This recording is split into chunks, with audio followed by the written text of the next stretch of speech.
ಸಾಯಿ ಸಚ್ಚರಿತೆಯ 6ನೇ ಅಧ್ಯಾಯ. ಸದ್ಗುರು ಸಾಯಿಯವರ ಮಹಾತ್ಮೆ, ಶ್ರೀರಾಮನವಮಿ ಸಮಾರಂಭ ಮತ್ತು ಮಸೀದಿ ಜೀರ್ಣೋದ್ಧಾರ. ಗುರುವಿನ ಹಸ್ತಸ್ಪರ್ಶದ ಮುಕ್ತಿ. ನಿಜವಾದ ಗುರುವಿನ ಸಹಾಯದಿಂದ ಸಂಸಾರ ಸಾಗರವನ್ನು ಸುಖವಾಗಿ ದಾಟಬಹುದು. ಸದ್ಗುರು ಎಂಬ ಪದವು ಶ್ರೀ ಸಾಯಿಬಾಬಾರವರನ್ನು ಜ್ಞಾಪಕಕ್ಕೆ ತರುತ್ತದೆ. ನನ್ನ ಮುಂದೆ ನಿಂತುಕೊಂಡು ನನ್ನ ಹಣೆಗೆ ಉದಿಯನ್ನು ಹಚ್ಚಿ ನನ್ನನ್ನು ಆಶೀರ್ವದಿಸುತ್ತಿರುವ ಹಾಗೆ ಭಾಸವಾಗುತ್ತದೆ. ನನ್ನ ಹೃದಯದಲ್ಲಿ ಸಂತೋಷವು ತುಂಬಿ ನೇತ್ರಗಳ ಮೂಲಕ ಹೊರಹೊಮ್ಮುತ್ತಿರುವ ಹಾಗೆ ತೋರುತ್ತದೆ. ಗುರುವಿನ ಹಸ್ತಸ್ಪರ್ಶದಲ್ಲಿ ಮಹಾಶಕ್ತಿ ಅಡಗಿದೆ. ಆಶೆ ಆಕಾಂಕ್ಷೆಗಳನ್ನೊಳಗೊಂಡ ಈ ದೇಹವನ್ನು ಯಾವ ಬೆಂಕಿಯಿಂದ ದಹಿಸಲು ಸಾಧ್ಯವಿಲ್ಲವೋ ಅಂತಹ ಈ ಶರೀರವು ಗುರುವಿನ ಹಸ್ತಸ್ಪರ್ಶ ಶಕ್ತಿಯಿಂದ ದಹಿಸಲ್ಪಡಬಲ್ಲದು. ಪೂರ್ವಜನ್ಮದ ಪಾಪಗಳೆಲ್ಲವೂ ನಾಶವಾಗಬಲ್ಲವು. ಯಾವ ನಾಸ್ತಿಕರು ದೇವರ ಹೆಸರನ್ನು ಕೇಳಿದರೆ ರೋಷವನ್ನು ಕಾರುತ್ತಾರೆಯೋ ಅಂಥವರು ಕೂಡ ಶಾಂತರಾಗಿ ಪರಿವರ್ತನೆಯಾಗಬಲ್ಲರು. ಶ್ರೀ ಸಾಯಿ ಬಾಬಾರವರ ದಿವ್ಯ ದರ್ಶನದಿಂದ ಸಂತೋಷವು ಉಕ್ಕಿ ನಮ್ಮ ಗಂಟಲು ಗದ್ಗದವಾಗುತ್ತದೆ. ನೇತ್ರಗಳಿಂದ ಆನಂದ ಬಾಷ್ಪ ಉಕ್ಕುತ್ತದೆ. ಅದು ನಮ್ಮಲ್ಲಿ ನಾನೇ ಅವನು ಬ್ರಹ್ಮ ಎಂಬ ಜ್ಞಾನವನ್ನುಂಟು ಮಾಡುತ್ತದೆ. ನಾನು ನನ್ನದು ಎಂಬುದನ್ನು ನಾನು ನೀನೆಂಬುದು ವ್ಯತ್ಯಾಸಗಳನ್ನು ದೂರ ಮಾಡುತ್ತದೆ. ಸ್ವಾನುಭವದ ಅರಿವಾಗುತ್ತದೆ. ನಾನು ಮಹಾಕಾವ್ಯಗಳನ್ನು ಓದಲು ಆರಂಭಿಸಿದರೆ ಪ್ರತಿಯೊಂದು ಘಟ್ಟದಲ್ಲಿಯೂ ಸದ್ಗುರುವಿನ ನೆನಪಾಗುತ್ತದೆ. ಶ್ರೀ ಸಾಯಿ ಬಾಬಾರವರೇ ರಾಮಕೃಷ್ಣರ ಅವತಾರಗಳೆಂದು ತಾಳಿ ತಮ್ಮ ಕಥೆಯನ್ನು ಕೇಳುವ ಹಾಗೆ ಮಾಡುತ್ತಾರೆ. ಉದಾಹರಣೆಗೆ ಭಾಗವತವನ್ನು ಶ್ರವಣ ಮಾಡಲು ಕುಳಿತಾಗ ಸಾಯಿ ಬಾಬಾರವರು ಶ್ರೀಕೃಷ್ಣನಾಗಿ ಭಾಗವತವನ್ನು ಹೇಳುವ ಹಾಗೆ ಭಾಸವಾಗುತ್ತದೆ. ನಾನು ಮಾತನಾಡಲು ಕುಳಿತರೆ ಕೂಡಲೇ ಶ್ರೀ ಸಾಯಿ ಕೆಲವು ಸೂಕ್ತ ಉದಾಹರಣೆಗಳನ್ನು ಕೊಡಲು ಅವರ ಕಥೆಗಳು ಸ್ಮೃತಿ ಪಥಕ್ಕೆ ಬರುತ್ತವೆ. ನಾನೇನಾದರೂ ಸ್ವತಃ ಬರೆಯಲು ಕುಳಿತರೆ ಕೆಲವು ಪದಗಳು ಮನಸ್ಸಿಗೆ ಬರುವುದೇ ಇಲ್ಲ. ಆದರೆ ಅವರೇ ನನ್ನನ್ನು ಬರೆಯುವ ಹಾಗೆ ಪ್ರೇರೇಪಿಸಿದಾಗ ನನ್ನ ಬರವಣಿಗೆಗೆ ಅಂತ್ಯವೇ ಇರುವುದಿಲ್ಲ. ಭಕ್ತನಲ್ಲಿ ಅಹಂಭಾವವೆಂದು ಮೇಲೆಕ್ಕಿದಾಗ ಅವರು ತಮ್ಮ ಸ್ವಹಸ್ತದಿಂದ ಅದನ್ನು ನಾಶ ಮಾಡಿ ತಮ್ಮ ಶಕ್ತಿಯನ್ನವನಿಗೆ ನೀಡಿ ಅವನ ಗುರಿ ಸಾಧನೆಯಾಗುವಂತೆ ಅವನನ್ನು ತೃಪ್ತಿಗೊಳಿಸಿ ಆಶೀರ್ವದಿಸಿದ್ದಾರೆ. ಯಾರಾದರೂ ಆಗಲಿ ಸಾಯಿಯ ಮುಂದೆ ಧ್ಯಾನ ಮಾಡುತ್ತಾ ತಮ್ಮ ತನು ಮನ ಧನಗಳನ್ನರ್ಪಿಸಿದ್ದಲ್ಲಿ ಅವರ ಜೀವನದ ಮುಖ್ಯ ಗುರಿಗಳಾದ ಧರ್ಮ, ಅರ್ಥ, ಕಾಮ ಮತ್ತು ಮೋಕ್ಷ ಎಲ್ಲವನ್ನೂ ಪಡೆಯುತ್ತಾರೆ. ಕರ್ಮ, ಜ್ಞಾನ, ಯೋಗ ಮತ್ತು ಭಕ್ತಿ ಎಂಬ 4 ದಾರಿಗಳು ನಮ್ಮನ್ನು ದೇವರಿರುವಲ್ಲಿಗೆ ಕೊಂಡೊಯ್ಯುತ್ತವೆ. ಭಕ್ತಿ ಎಂಬ ದಾರಿಯಲ್ಲಿ ಹಳ್ಳ ಕೊಳ್ಳಗಳು ಮತ್ತು ಮುಳ್ಳುಗಳಿರುವುದರಿಂದ ಪ್ರಯಾಣ ಮಾಡುವುದು ಬಹಳ ಕಷ್ಟ. ಆದರೆ ನೀವು ಸದ್ಗುರುವನ್ನು ನಂಬಿದ್ದಾದರೆ ನಿಮ್ಮ ದಾರಿ ಸುಗಮವಾಗುತ್ತದೆ ಮತ್ತು ನೀವು ನಿಯಮಿತವಾದ ಸ್ಥಳವನ್ನು ಸೇರುತ್ತೀರಿ. ಹೀಗೆಂದು ಬಾಬಾರವರು ಖಂಡಿತವಾಗಿ ಹೇಳಿರುತ್ತಾರೆ. ಬ್ರಹ್ಮ, ದೈವ, ಶಕ್ತಿ, ಪ್ರಪಂಚ, ಸೃಷ್ಟಿ ಎಲ್ಲವೂ ಒಂದೇ ಎಂದು ಹೇಳಿದ ನಂತರ ಗ್ರಂಥಕರ್ತರು ಬಾಬಾರವರನ್ನು ನನ್ನ ಭಕ್ತರ ಯೋಗಕ್ಷೇಮವೇ ನನ್ನ ಗುರಿ ಎಂದು ಹೇಳಿದ ಕೆಲವು ಯುಕ್ತಿಗಳನ್ನು ಉಲ್ಲೇಖಿಸಿರುತ್ತಾರೆ. ನನ್ನ ಭಕ್ತರ ಮನೆಗಳಲ್ಲಿ ಊಟಕ್ಕಾಗಲಿ ಉಡಲಿಕ್ಕಾಗಲಿ ಕೊರತೆ ಇರುವುದಿಲ್ಲ. ಯಾರು ನನ್ನನ್ನು ನಿಶ್ಚಲ ಚಿತ್ತದಿಂದ ಪೂಜಿಸುತ್ತಾರೆಯೋ ಅಂಥವರ ಯೋಗಕ್ಷೇಮವನ್ನು ನೋಡಿಕೊಳ್ಳುವುದೇ ನನ್ನ ವಿಶೇಷ ಗುಣ. ಶ್ರೀಕೃಷ್ಣನು ಸಹ ಗೀತೆಯಲ್ಲಿ ಇದನ್ನೇ ಹೇಳಿದ್ದಾನೆ. ಆಹಾರ ಮತ್ತು ಬಟ್ಟೆಗಾಗಿ ಬಹಳ ಕಷ್ಟಪಡಬೇಡಿ. ಇನ್ನೇನಾದರೂ ಬೇಕಾಗಿದ್ದಲ್ಲಿ ಆ ಭಗವಂತನನ್ನು ಬೇಡಿರಿ. ಅವನ ದಯೆ ಮತ್ತು ಆಶೀರ್ವಾದವು ಲಭಿಸುವಂತೆ ಪ್ರಯತ್ನಿಸಿ. ಪ್ರಾಪಂಚಿಕ ವಿಷಯದಲ್ಲಿ ಆಸಕ್ತಿ ಬೇಡ. ಪರಮಾತ್ಮನನ್ನು ಮನಸ್ಸಿನಲ್ಲಿ ಮೂಡಿಸಿಕೊಳ್ಳಿರಿ. ಪಂಚೇಂದ್ರಿಯಗಳೆಲ್ಲವನ್ನು ಒಂದುಗೂಡಿಸಿ ತ್ರಿಕರಣ ಶುದ್ಧಿಯಿಂದ ಆ ಪರಮಾತ್ಮನನ್ನು ಪೂಜಿಸಿರಿ. ಯಾವಾಗಲೂ ನಿಶ್ಚಲ ಚಿತ್ತದಿಂದ ನನ್ನನ್ನೇ ಸ್ಮರಿಸಿರಿ. ಸಂಸಾರ ತಾಪತ್ರಯಗಳ ಕಡೆಗೆ ಗಮನ ಕೊಡದಿರಿ. ಆಗ ಶಾಂತಿ ಉಂಟಾಗುತ್ತದೆ. ಮನಸ್ಸು ಚಂಚಲತೆಯಲ್ಲಿದ್ದರೆ ಶಾಂತಿ ಉಂಟಾಗುವುದಿಲ್ಲ. ಇದನ್ನು ಹೇಳಿ ಮುಂದುವರೆದು ಗ್ರಂಥಕರ್ತರು ಶಿರ್ಡಿಯಲ್ಲಿಯ ಶ್ರೀರಾಮನವಮಿ ಸಮಾರಂಭವನ್ನು ವಿವರಿಸಿದ್ದಾರೆ. ಈ ಸುಂದರ ಶ್ರೀರಾಮನವಮಿ ಉತ್ಸವದ ಪೂರ್ಣ ವಿವರವು ಸಾಯಿ ಲೀಲಾ ಪುಸ್ತಕದ 1925ನೇ ವರ್ಷದ ಸಂಚಿಕೆಯಲ್ಲಿ ಪ್ರಕಟಿಸಲ್ಪಟ್ಟಿದೆ. ಅದರ ಸಾರಾಂಶವನ್ನು ಇಲ್ಲಿ ಕೊಡಲು ಪ್ರಯತ್ನಿಸಿದ್ದೇನೆ. ಮೂಲ: ಕೊಪ್ಪರ್ಗಾಂವದ ಸರ್ಕಲ್ ಇನ್ಸ್ಪೆಕ್ಟರ್ ಗೋಪಾಲರಾವ ಗುಂಡಾ ಅವರು ಶ್ರೀ ಸಾಯಿಬಾಬಾರವರ ಭಕ್ತರಾಗಿದ್ದರು. ಅವರಿಗೆ 3 ಪತ್ನಿಯರಿದ್ದರು. ಆದರೂ ಸಂತತಿ ಉಂಟಾಗಿರಲಿಲ್ಲ. ಸಾಯಿಬಾಬಾರವರ ಆಶೀರ್ವಾದದ ಫಲದಿಂದ ಅವರಿಗೆ ಪುತ್ರ ಜನನವಾಯಿತು. ಆ ಸಂತೋಷ ಸಮಾರಂಭದಲ್ಲಿ 1892ರಲ್ಲಿ ಶಿರ್ಡಿಯಲ್ಲಿ ಒಂದು ಜಾತ್ರೆ ಅಥವಾ ಉರುಸ್ ನಡೆಯಬೇಕೆಂದು ತೀರ್ಮಾನ ಮಾಡಿ ಸಾಯಿಬಾಬಾರವರ ಭಕ್ತ ಮಂಡಳಿಯ ಮುಂದೆ ವಿಷಯವನ್ನಿಟ್ಟರು. ಮಂಡಳಿಯು ಸಮ್ಮತಿಸಿ ಸಾಯಿಬಾಬಾರವರ ಅಪ್ಪಣೆ ಮತ್ತು ಆಶೀರ್ವಾದವನ್ನು ಪಡೆಯಿತು. ನಂತರ ಜಿಲ್ಲಾಧಿಕಾರಿಗಳಿಗೆ ಅರ್ಜಿ ಸಲ್ಲಿಸಿದರು. ಆ ಗ್ರಾಮದ ಪಟೇಲನು ಅದಕ್ಕೊಪ್ಪದೆ ವಿರುದ್ಧವಾಗಿ ಬರೆದುದರಿಂದ ಜಿಲ್ಲಾಧಿಕಾರಿಯು ಒಪ್ಪಿಗೆ ನೀಡಲಿಲ್ಲ. ಬಾಬಾರವರ ಆಶೀರ್ವಾದದ ಫಲದಿಂದ ಮತ್ತೊಮ್ಮೆ ಪ್ರಯತ್ನಿಸಿ ಜಯಶೀಲರಾದರು. ಉರುಸ್ ಶ್ರೀರಾಮನವಮಿ ದಿನ ನಡೆಯಬೇಕೆಂದು ಬಾಬಾರವರ ಸಲಹೆ ಮೇರೆಗೆ ನಿರ್ಧಾರವಾಯಿತು. ಈ 2 ಉತ್ಸವಗಳು ಒಂದೇ ದಿನ ನಡೆಯಬೇಕೆಂಬ ಬಾಬಾರವರ ಸಲಹೆಯನ್ನು ಸೂಕ್ಷ್ಮವಾಗಿ ಪರೀಕ್ಷಿಸಿದರೆ ಹಿಂದೂ ಮತ್ತು ಮಹಮ್ಮದೀಯರ ಐಕ್ಯ ಮತಕ್ಕೋಸ್ಕರವೇ ಈ ರೀತಿ ಬಾಬಾ ಹೇಳಿದಂತೆ ಕಂಡುಬರುತ್ತದೆ. ಭವಿಷ್ಯದಲ್ಲಿ ಬಾಬಾ ಅವರು ಈ ಧ್ಯೇಯವನ್ನು ಸಾಧಿಸಿದರು. ಅನುಮತಿ ದೊರೆಯಿತು. ಆದರೆ ಕಷ್ಟಗಳು ಉದ್ಭವಿಸಿದವು. ಶಿರ್ಡಿಯಲ್ಲಿ ನೀರಿನ ಅಭಾವವಿತ್ತು. ಅಲ್ಲಿ 2 ಬಾವಿಗಳು ಮಾತ್ರ ಇದ್ದವು. ಒಂದರ ನೀರನ್ನು ಉಪಯೋಗಿಸುವ ಹಾಗಿರಲಿಲ್ಲ. ಇನ್ನೊಂದರ ನೀರು ಸಹ ಅಷ್ಟು ಶುದ್ಧವಾಗಿರಲಿಲ್ಲ. ಬಾಬಾರವರು ಕೆಲವು ಪುಷ್ಪಗಳನ್ನು ಅದರೊಳಗೆ ಹಾಕಿದ್ದುದರಿಂದ ಅದರ ಉದಕವು ಶುದ್ಧವಾಯಿತು. ಆದರೂ ನೀರು ಸಾಕಾಗಲಿಲ್ಲ.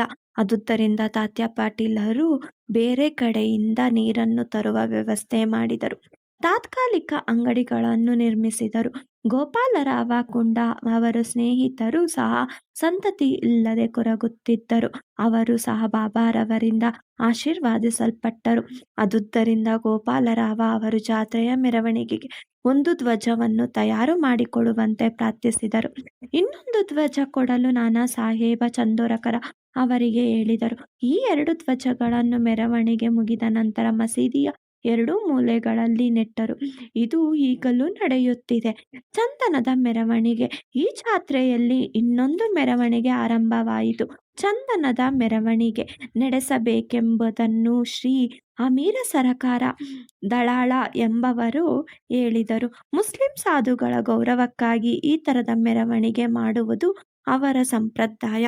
ಗಂಧದ ಪುಡಿಯನ್ನು ತಟ್ಟೆಯಲ್ಲಿರುವ ಅಗ್ನಿಗೆ ಹಾಕಿ ಆ ಧೂಪವನ್ನು ವಾದ್ಯ ಮೊದಲಾದವುಗಳ ಸಹಿತ ಮೆರವಣಿಗೆ ಮಾಡಿ ನಂತರ ಆ ಧೂಪವನ್ನು ವಾದ್ಯ ಮೊದಲಾದ ಸಹಿತ ಮೆರವಣಿಗೆ ಮಾಡಿ ನಂತರ ಮಸೀದಿಗೆ ತಂದರು. ಈ ಕೆಲಸವು ಮೊದಲು 3 ವರ್ಷಗಳವರೆಗೆ ಶ್ರೀ ಅಮೀರ ಸರಕಾರ ಅವರಿಂದ ಸಂಘವಾಗಿ ನೆರವೇರಿಸಲ್ಪಟ್ಟಿತು. ನಂತರ ಅವರ ಪತ್ನಿಯು ಅದನ್ನು ಮುಂದುವರಿಸಿದರು. ಈ ರೀತಿ ಹಿಂದೂಗಳಿಂದ ಧ್ವಜದ ಮೆರವಣಿಗೆಯು, ಮುಸಲ್ಮಾನರಿಂದ ಗಂಧದ ಮೆರವಣಿಗೆಯು ಜೊತೆಯಲ್ಲಿಯೇ ಯಾವುದೊಂದು ಆತಂಕವಿಲ್ಲದೆ ನಡೆದವು. ಈಗಲೂ ನಡೆಯುತ್ತಿವೆ. ಶ್ರೀಬಾಬಾರವರ ಭಕ್ತರಿಗೆ ಅದೊಂದು ಮಹಾದಿನ. ಸರ್ವರೂ ಮೆರವಣಿಗೆಯಲ್ಲಿ ಭಾಗವಹಿಸಿ ಮೆರವಣಿಗೆ ಸಾಂಗವಾಗಿ ನೆರವೇರಿತು. ಹೊರಗಿನ ವ್ಯವಸ್ಥೆಯನ್ನು ತಾತ್ಯಾ ಕೋತೆ ಪಾಟೀಲರು ಮತ್ತು ಒಳಗಿನ ವ್ಯವಸ್ಥೆಯನ್ನು ಶ್ರೀಮತಿ ರಾಧಾಕೃಷ್ಣಮಾಯಿಯು ಬಹಳ ಚೆನ್ನಾಗಿ ನೋಡಿಕೊಂಡರು. ಈ ವ್ಯವಸ್ಥೆಗಳನ್ನು ಮಾಡುವಾಗ ರಾಧಾಕೃಷ್ಣಮಾಯಿಯ ಮನೆ ಜನಕೋಟಿಯಿಂದ ತುಂಬಿರುತ್ತಿತ್ತು. ಅವಳ ಇನ್ನೊಂದು ಉತ್ತಮ ಕೆಲಸವೆಂದರೆ ಮಸೀದಿಯನ್ನು ಚೆನ್ನಾಗಿ ತೊಳೆದು ಬಹಳ ಶುಚಿಯಾಗಿಟ್ಟಿದ್ದುದು. ಬಡವರಿಗೆ ಅನ್ನದಾನ ಮಾಡುವುದೆಂದರೆ ಬಾಬಾ ಅವರಿಗೆ ಪಂಚಪ್ರಾಣ. ಈ ಅಡಿಗೆ ಕೆಲಸವನ್ನು ಸಹ ಶ್ರೀಮತಿ ರಾಧಾಕೃಷ್ಣಮಾಯಿಯೇ ನೋಡಿಕೊಳ್ಳುತ್ತಿದ್ದಳು. ಇದರಲ್ಲಿ ಅನೇಕ ಧನಿಕರಾದ ಭಕ್ತರು ಸಹ ಭಾಗವಹಿಸುತ್ತಿದ್ದರು. ಉರುಸ್ ಶ್ರೀರಾಮನವಮಿಯಾಗಿ ಪರಿವರ್ತನೆ. ಈ ರೀತಿಯಾದ ಆ ಸಂಭ್ರಮವು ಸುಮಾರು 1912ರ ತನಕ ನಡೆಯಿತು. ನಂತರ ಸ್ವಲ್ಪ ಬದಲಾವಣೆ ಹೊಂದಿತು. ಆ ವರ್ಷ ಶ್ರೀಕೃಷ್ಣರಾವ ಜಗದೀಶ್ವರ ಭೀಷ್ಮ ಎಂಬ ಭಕ್ತರು ದಾದಾ ಸಾಹೇಬ ಕಾರ್ಪಡೆಯವರೊಡನೆ ಜಾತ್ರೆಯಲ್ಲಿ ಭಾಗವಹಿಸಲು ಹಿಂದಿನ ದಿನವೇ ಬಂದು ದೀಕ್ಷಾವಾಡದಲ್ಲಿ ತಂಗಿದ್ದರು. ಜಗದೀಶ್ವರ ಭೀಷ್ಮರವರು ಸಾಯಿ ಸುಗಣೋಪಾಸನ ಎಂಬ ಕೃತಿಯ ಗ್ರಂಥಕರ್ತರು. ಶ್ರೀ ಲಕ್ಷ್ಮಣರಾವ ಕಾಕಾ ಮಹಾಜನಿ ಅವರು ಪೂಜಾ ಸಾಮಗ್ರಿಗಳೊಡನೆ ಮಸೀದಿಗೆ ಹೋಗುತ್ತಿರುವುದನ್ನು ನೋಡಿದ ಭೀಷ್ಮರವರಿಗೆ ಇಲ್ಲಿ ಶ್ರೀರಾಮನವಮಿ ದಿವಸವೇ ಉರುಸ್ ಜಾತ್ರೆ ನಡೆಯುವುದನ್ನು ಗಮನಿಸಿದರೆ ಇದು ದೈವ ಸಂಕಲ್ಪವೆಂದೇ ತೋರುತ್ತದೆ. ಹಿಂದೂಗಳಿಗೆ ಶ್ರೀರಾಮನವಮಿ ಬಹುಪೂಜ್ಯದ ಮತ್ತು ಶ್ರೇಷ್ಠವಾದ ದಿನ. ಆದ್ದರಿಂದ ನಾವು ಇಲ್ಲಿ ಶ್ರೀರಾಮನು ಹುಟ್ಟಿದ ಹಬ್ಬವನ್ನು ಯಾಕೆ ಆಚರಿಸಬಾರದು ಎಂಬ ಭಾವನೆ ಹೊಳೆಯಿತು. ಕಾಕಾ ಮಹಾಜನಿಯವರಿಗೆ ಅದನ್ನು ತಿಳಿಸಿದರು. ಅವರಿಗೂ ಒಪ್ಪಿಗೆ ಆಯಿತು. ಬಾಬಾರವರ ಆಜ್ಞೆ ಪಡೆಯಲು ಏರ್ಪಾಡಾಯಿತು. ಆದರೆ ಆ ದಿನ ದೇವರ ಕೀರ್ತನೆಯನ್ನು ಹಾಡುವ ಹರಿದಾಸರದ್ದೇ ಒಂದು ದೊಡ್ಡ ಸಮಸ್ಯೆ ಆಗಿತ್ತು. ಆಗ ಭೀಷ್ಮರವರೇ ತಾವು ಬರೆದಿರುವ ರಾಮಜ್ಞಾನವನ್ನು ಕೀರ್ತನೆ ಮಾಡುವುದಾಗಿ ಮುಂದೆ ಬಂದರು. ಕಾಕಾ ಜನಿಯವರು ಹಾರ್ಮೋನಿಯಂ ನುಡಿಸಲು ಒಪ್ಪಿದರು. ರಾಧಾಕೃಷ್ಣ ಮಾಯಿಗೆ ಶುಂಠವಾಡ, ಸಕ್ಕರೆ ಮತ್ತು ಶುಂಠಿ ಪುಡಿ ಮಿಶ್ರಣ, ಪ್ರಸಾದದ ತಯಾರಿಕೆ ವಹಿಸಿದರು.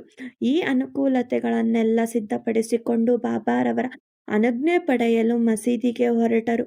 ಸರ್ವಜ್ಞರಾದ ಬಾಬಾರವರು ನಿಮ್ಮ ಛತ್ರದಲ್ಲಿ ಏನು ನಡೆಯಿತು ಎಂದು ಕಾಕಾ ಮಹಾಜನಿಯವರನ್ನು ಕೇಳಿದರು. ಕಾಕಾ ಮಹಾಜನಿಯವರು ಉತ್ತರ ಕೊಡಲಾಗದೆ ಮೂಕರಂತೆ ನಿಂತರು. ನಂತರ ಬಾಬಾರವರು ಭೀಷ್ಮರನ್ನು ಪ್ರಶ್ನಿಸಿದರು. ಭೀಷ್ಮರವರು ಎಲ್ಲ ವಿಚಾರವನ್ನು ವಿಶದವಾಗಿ ವಿವರಿಸಿದರು. ಅದನ್ನು ಕೇಳಿ ಬಾಬಾರವರು ಒಪ್ಪಿಗೆ ಕೊಟ್ಟರು. ಆಗ ಸರ್ವರು ಆನಂದಭರಿತರಾಗಿ ಶ್ರೀರಾಮನವಮಿ ಹಬ್ಬಕ್ಕೆ ಬೇಕಾದ ವಸ್ತುಗಳನ್ನು ಅಣಿ ಮಾಡತೊಡಗಿದರು. ಮಸೀದಿಯನ್ನೆಲ್ಲ ಶೃಂಗರಿಸಿದರು. ರಾಧಾಕೃಷ್ಣ ಮಾಯಿಯು ತೊಟ್ಟಿಲನ್ನು ಶೃಂಗರಿಸಿ ಬಾಬಾರವರ ಪೀಠದ ಮುಂದೆ ಇಟ್ಟಳು. ಜಯಂತಿಯ ಕಾರ್ಯಕಲಾಪಗಳು ಆರಂಭವಾದವು.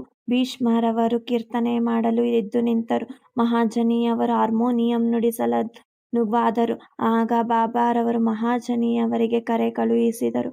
ಆಗ ಮಹಾಜನಿಯವರು ಬಾಬಾ ಈ ಉತ್ಸವ ಮಾಡಲು ಒಪ್ಪುವರೋ ಅಥವಾ ಇಲ್ಲವೋ ಎಂದು ಸಂದೇಹದಿಂದ ಅವರ ಬಳಿ ಬಂದು ನಿಂತರು. ಈಗ ಬಾಬಾರವರು ಇದೇನು ಸಂಭ್ರಮ, ಇಲ್ಲೇಕೆ ತೊಟ್ಟಿಲನ್ನು ಕಟ್ಟಿ ಇರುತ್ತೀರಿ ಎಂದು ಕೇಳಲು ಭೀಷ್ಮರವರು ಇಂದು ಶ್ರೀರಾಮನವಮಿ, ಭಗವಾನ್ ಶ್ರೀರಾಮನ ಜನ್ಮದಿನ, ಆದುದರಿಂದಲೇ ಈ ತೊಟ್ಟಿಲು, ಈ ಸಮಾರಂಭ ಎಲ್ಲವೂ ಎಂದುತ್ತರಿಸಿದರು. ಇದನ್ನು ಕೇಳಿದ ಬಾಬಾರವರು ಮಹಾಜನಿಯವರಿಗೆ ಒಂದು ಹಾರವನ್ನು ಹಾಕಿ ಭೀಷ್ಮರವರಿಗೆ ಹಾಕಲು ಮತ್ತೊಂದು ಹಾರ ತರಲು ಹೇಳಿ ಕಳುಹಿಸಿದರು. ನಂತರ ಕೀರ್ತನೆ ಆರಂಭವಾಯಿತು. ಕೀರ್ತನೆ ಮುಗಿದ ನಂತರ ಜಯರಾಮ ಜಯರಾಮ ಎಂಬ ನಾಮಘೋಷವು ನಭೋಮಂಡಲವನ್ನು ಮುಟ್ಟಿತು. ಗುಲಾಲ ಎರಚಿದರು. ಗುಲಾಲ ಪುಡಿ ಬಾಬಾ ಅವರ ಕಣ್ಣುಗಳಿಗೆ ಬಿದ್ದುದರಿಂದ ಅವರು ಕೋಪೋದ್ರೇಕದಿಂದ ಗರ್ಜಿಸಿದರು. ಎಲ್ಲರೂ ಭಯಭೀತರಾಗಿ ಓಡಲು ಆರಂಭಿಸಿದರು. ಅವರ ಭಕ್ತರಾದ ಕೆಲವರು ಬಾಬಾರವರ ಪ್ರಕೋಪವು ಅವರ ಆಶೀರ್ವಾದ ರೂಪವಾದುದೆಂದು ಮನಗಂಡಿದ್ದರು. ಶ್ರೀರಾಮನು ಜನಿಸಿದಾಗ ರಾವಣನು ಮತ್ತು ಅವನ ಪರಿವಾರವು ನಾಶವಾಗುವ ಸಂದರ್ಭ ಒದಗಿದುದರಿಂದ ಬಾಬಾರವರು ಕೋಪಗೊಂಡದ್ದು ಸರಿಯಾದುದೆಂದು ತೋರುತ್ತದೆ. ಮತ್ತು ಯಾವುದಾದರೊಂದು ಹೊಸ ಕಾರ್ಯಕ್ಕೆ ತೊಡಗಿದಾಗ ಬಾಬಾ ಸಾಮಾನ್ಯವಾಗಿ ಈ ರೀತಿ ಮಾಡುವುದು ಸಹಜವಾಗಿತ್ತು. ಇದನ್ನು ಕಂಡ ರಾಮಕೃಷ್ಣ ಮಾಹಿಯು ಹೆದರಿ ಬಾಬಾರವರಿಗೆ ಎಲ್ಲಿ ತೊಟ್ಟಲುವನ್ನು ಮುರಿದು ಬಿಡುವರೋ ಎಂಬ ಅನುಮಾನದಿಂದ ಮಹಾಜನಿಯವರಿಗೆ ತೊಟ್ಟಿಲನ್ನು ಬಿಚ್ಚಿ ತರುವಂತೆ ಹೇಳಿದಳು. ಅವರು ತೊಟ್ಟಿಲನ್ನು ತರಬೇಕೆಂದು ಹೋದಾಗ ಬಾಬಾರವರು ಅದನ್ನು ತೆಗೆದುಕೊಡುವುದು ಎಂದರು. ಸ್ವಲ್ಪ ಹೊತ್ತಿನ ನಂತರ ಬಾಬಾ ಸಮಾಧಾನ ಚಿತ್ತರಾದರು. ನಂತರ ಪೂಜೆಯ ಕೊನೆಯ ಅಂಗವಾಗಿ ಆರತಿಯಾಗಿ ಪ್ರಸಾದ ವಿನಿಯೋಗವಾಯಿತು. ಆಗ ಮಹಾಜನಿಯವರು ಈಗ ತೊಟ್ಟಿಲನ್ನು ತೆಗೆದುಕೊಂಡು ಹೋಗಲೇ ಎಂದು ಕೇಳಿದ್ದಕ್ಕೆ ಬಾಬಾರವರು ಬೇಡ, ಇನ್ನೂ ಹಬ್ಬ ಮುಗಿದಿಲ್ಲ ಎಂದರು. ಮಾರನೇ ದಿನ ಗೋಪಾಲಕಾಲ ಸಮಾರಂಭ ಮುಗಿದ ತೊಟ್ಟಿಲನ್ನು ತೆಗೆದುಕೊಂಡು ಹೋಗಲು ಅನುಮತಿ ನೀಡಿದರು. ಈ ರೀತಿ ಶ್ರೀರಾಮನವಮಿ ಸಮಾರಂಭ ಒಂದು ಕಡೆಗೆ, ಧ್ವಜ ಮತ್ತು ಚಂದನದ ಮೆರವಣಿಗೆ ಮತ್ತೊಂದು ಕಡೆಗೆ ಸಾಂಗವಾಗಿ ನೆರವೇರಿದವು. ಅಂದಿನಿಂದ ಉರುಸ್ ಶ್ರೀರಾಮನವಮಿಯ ಹಬ್ಬವಾಗಿ ಪರಿವರ್ತನೆಯಾಯಿತು. 1913ರಿಂದ ಶ್ರೀರಾಮನವಮಿ ಸಮಾರಂಭ ವಿಶೇಷವಾಗಿ ನಡೆಯಲು ಆರಂಭವಾಯಿತು. ರಾಧಾಕೃಷ್ಣ ಮಾಯಿಯವರು ನಾಮಸಪ್ತಾಹ ಆರಂಭಿಸಿದರು. ಪ್ರತಿಯೊಬ್ಬರೂ ಸಮಾರಂಭದಲ್ಲಿ ಭಾಗವಹಿಸುತ್ತಿದ್ದರು. ಶ್ರೀರಾಮನವಮಿ ದೇಶದ ಎಲ್ಲ ಕಡೆಗೂ ಆಚರಿಸಲ್ಪಡುತ್ತಿದ್ದರಿಂದ ಹರಿದಾಸರದ್ದೇ ಒಂದು ಸಮಸ್ಯೆಯಾಗಿತ್ತು. ಆದರೆ ಈ ಉತ್ಸವಕ್ಕೆ 5-6 ದಿನಗಳ ಮುಂಚೆ ಶ್ರೀ ಮಹಾಜನಿಯವರು ಆಧುನಿಕ ತುಕಾರಾಮ್ ನೆನೆಸಿದ ಬಾಲಬುವಾ ಸಾತಾಕರರ ಅವರನ್ನು ಆಕಸ್ಮಿಕವಾಗಿ ಸಂಧಿಸಿ ಅವರಿಂದ ಹರಿಕಥೆ ನಡೆಸಲು ಏರ್ಪಾಡಾಗಿತ್ತು. 1914ರಲ್ಲಿ ಅವರನ್ನು ತಮ್ಮ ಸ್ವಂತ ಊರಿನಲ್ಲಿ ಪ್ಲೇಗಿನ ಜಾಡ್ಯವಿದ್ದುದರಿಂದ ಅಲ್ಲಿ ಹರಿಕಥೆ ಮಾಡಲಾಗದೆ ಶಿರ್ಡಿಗೆ ಬಂದು ಬಾಬಾರವರ ಅನುಜ್ಞೆ ಪಡೆದು ಹರಿಕಥೆ ಮಾಡಿದರು. ನಂತರ ಬಾಬಾರವರು ಈ ಹರಿಕಥೆಯ ಕೆಲಸವನ್ನು ಶಾಶ್ವತವಾಗಿ ದಾಸಗಣುರವರಿಗೆ ವಹಿಸಿದರು. ಹೀಗೆ 1912ರಿಂದ ಶ್ರೀರಾಮನವಮಿ ಸಮಾರಂಭವು ಪ್ರತಿ ವರ್ಷ ಅಭಿವೃದ್ಧಿ ಹೊಂದಿ ಚೈತ್ರ ಮಾಸದಲ್ಲಿ 8 ರಿಂದ 12ರವರೆಗೆ ಶಿರ್ಡಿಯು ಜೇನುಗೂಡಿನಂತೆ ಕಾಣುತ್ತಿತ್ತು. ಅಂಗಡಿಗಳು ಹೆಚ್ಚಿದವು. ಅನೇಕ ಜಟ್ಟಿಗಳು ಕುಸ್ತಿ ಪಂದ್ಯಗಳು ಭಾಗವಹಿಸುತ್ತಿದ್ದರು. ಬಡಬಗ್ಗರಿಗೆ ಅನ್ನದಾನವೂ ಆರಂಭವಾಯಿತು. ರಾಧಾಕೃಷ್ಣ ಮತ್ತು ಇತರರ ಪರಿಶ್ರಮದಿಂದ ಶಿರ್ಡಿಯು ಸಂಸ್ಥಾನವಾಗಿ ಮಾರ್ಪಾಡಾಯಿತು. ಸಾಮಾನು ಸರಂಜಾಮುಗಳು ಹೆಚ್ಚಿದವು. ಅಶ್ವದಳ, ಪಲ್ಲಕ್ಕಿ, ರಥ, ಬೆಳ್ಳಿಯ ಅನೇಕ ಸಾಮಾನುಗಳು, ಪಾತ್ರೆಗಳು ಇತ್ಯಾದಿಯಾಗಿ ಎಲ್ಲವನ್ನೂ ಭಕ್ತಾದಿಗಳು ಸಮರ್ಪಿಸಿದರು. ಮೆರವಣಿಗೆ ಆನೆಗಳನ್ನು ಸಹ ಸಮರ್ಪಿಸಿದರು. ಆದರೆ ಬಾಬಾರವರು ಇವುಗಳ ಕಡೆಗೆ ಗಮನ ಕೊಡದೆ ಮೊದಲಿನಂತೆಯೇ ಇದ್ದರು. ಇಂದು ಮಹಾಮದ್ದಿಯರು ಬಹಳ ಚೆನ್ನಾಗಿ ಕಲಿತು ಉತ್ಸವವನ್ನು ಸಾಂಗವಾಗಿ ನೆರವೇರಿಸುತ್ತಿದ್ದರು. ಮೊದಮೊದಲು 5,000 ರಿಂದ 7,000 ವರೆಗೂ ಜನರು ಸೇರುತ್ತಿದ್ದರು. ಬರತ್ತಾ ಜನಸಂದಣಿ 75,000ಕ್ಕೆ ಏರಿತು. ಆದರೂ ಯಾವ ತರದ ಅಂಟುರೋಗದ ಸುಳಿವಾಗಲಿ ಅಥವಾ ಗಲಭೆಗಳಾಗಲಿ ಆಗುತ್ತಿರಲಿಲ್ಲ, ಆಗುತ್ತಲೂ ಇಲ್ಲ. ಮಸೀದಿಯ ದುರಸ್ತಿ. ಗೋಪಾಲರಾವ ಗೊಂಡ ಅವರಿಗೆ ಮತ್ತೊಂದು ಮುಖ್ಯ ವಿಚಾರ ಹೊಳೆಯಿತು.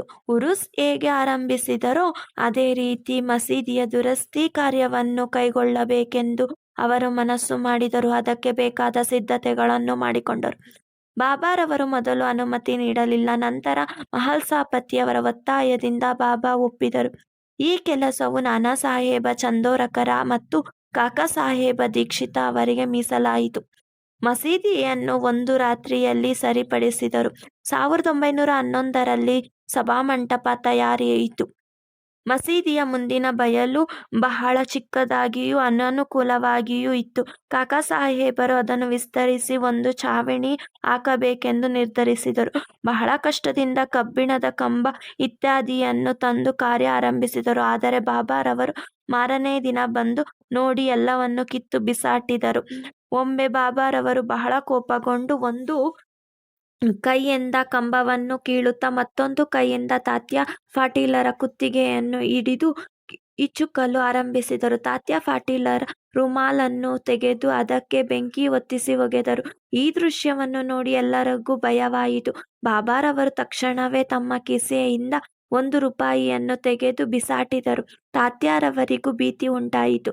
ಅವರಿಗೂ ಏನಾಗುವುದೋ ಎಂಬ ಶಂಕೆ ಜನರಲ್ಲಿ ಮೂಡಿತು. ಆದರೆ ಮುಂದೆ ಹೋಗಿ ಕೇಳಲು ಯಾರಿಗೂ ಧೈರ್ಯವಿರಲಿಲ್ಲ. ಬಾಗೋಜಿ ಸಿಂಧೆ ಅವರು ಸ್ವಲ್ಪ ಧೈರ್ಯ ಮಾಡಿ ಮುಂದೆ ಬರಲು ಬಾಬಾ ಅವರನ್ನು ತಳ್ಳಿದರು. ಶ್ಯಾಮ ಅವರಿಗೂ ಇದೇ ಗತಿ ಆಯಿತು. ಈ ರೀತಿ ಯಾರ್ಯಾರು ಮುಂದೆ ಬಂದರೋ ಅವರಿಗೆಲ್ಲರಿಗೂ ಇದೇ ಗತಿ ಆಯಿತು. ನಂತರ ಸ್ವಲ್ಪ ಹೊತ್ತಿನ ಮೇಲೆ ಬಾಬಾ ಶಾಂತರಾದರು.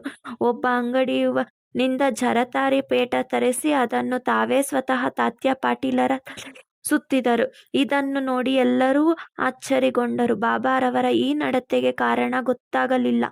ಕೆಲವು ಸಲ ಬಾಬಾರವರು ಶಾಂತಿಯಿಂದ ಎಲ್ಲರೊಡನೆಯೂ ಮಾತುಕತೆಗಳನ್ನು ನಡೆಸುತ್ತಿದ್ದರು. ಕೆಲವು ವೇಳೆ ಕೋಪಗೊಂಡು ಉದ್ರಿಕ್ತರಾಗುತ್ತಿದ್ದರು. ಮುಂದಿನ ಅಧ್ಯಾಯದಲ್ಲಿ ಶ್ರೀ ಸಾಯಿ ಬಾಬಾರವರು ಮಹಮ್ಮದೀಯರೋ ಅಥವಾ ಹಿಂದುವೋ ಎಂಬ ಪ್ರಶ್ನೆಗೆ ಕೂಲಂಕುಷವಾಗಿ ವಿವರಿಸುತ್ತೇನೆ. ಅವರ ಯೋಗಾಧ್ಯಯನದ ಮತ್ತು ಯೋಗಶಕ್ತಿಯ ವಿವರವನ್ನು ಸಹ ಕೊಡುತ್ತೇನೆ. ಶ್ರೀ ಸಾಯಿ ಪ್ರಣಾಮ. 6ನೇ ಅಧ್ಯಾಯವು ಮುಕ್ತಾಯವಾಯಿತು.